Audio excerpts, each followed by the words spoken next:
காலையில எந்திரிச்சோன குதிகால் வலி. இது வெறும் ஹீல் ஸ்பர் மட்டும் காரணம் இல்ல. It may be indicating that your body needs some minerals or vitamins. பொதுவா பார்த்தோம்னா டெஃபிஷியன்சினாலயும் ஹீல் பெயின் வரலாம். என்ன மாதிரி டெஃபிஷியன்சினா, it can be calcium, vitamin D, vitamin B12, iron, magnesium. இந்த டெஃபிஷியன்சினாலயும் ஹீல் பெயின் வரலாம். ஸோ இது டெஃபிஷியன்சினால தான் வருது அப்படின்னு நம்ம எப்படி ஐடென்டிஃபை பண்றது அப்படின்னா, கூட சேர்த்து என்ன அசோசியேட்டட் சிம்ப்டம்ஸ் இருக்குன்னு பார்க்கறது தான்.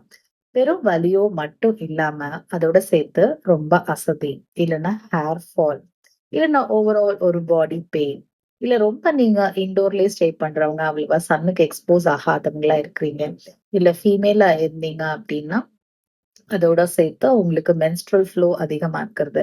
அப்புறம் மசில் கிராம்ப்ஸ், கொரக்கு வலின்னு சொல்லக்கூடிய மசில் கிராம்ப்ஸ், பாத எரிச்சல், இல்லன்னா ரொம்ப நேரம் உட்கார்ந்திருந்தா சூக்கு பிடிக்கிறது, இல்ல காலெல்லாம் வந்து மத மதன்னு இருக்கிறது. ஸோ இந்த மாதிரி அசோசியேட்டட் சிம்ப்டம்ஸ் இருந்துச்சுன்னா, டெஃபிஷியன்சினாலயும் ஹீல் பெயின் வந்திருக்கலான்றத ஐடென்டிஃபை பண்ணிக்கலாம். ஸோ இது மாதிரி ஹீல் பெயின் அலாங் வித் டெஃபிஷியன்சியா இருந்தாலும், ஹோமியோபதிக் மெடிசின்ஸ் எடுத்துக்கிறது மூலம் அந்த டெஃபிஷியன்சி ரெடியூஸ் பண்ணி ப்ராப்பரா அந்த நியூட்ரியன்ஸ நம்ம பாடியில சேர்க்கறதுக்கு, அசிமுலேட் பண்றதுக்கு ஹோமியோபதி மெடிசின்ஸ் வழிவகுக்கும்.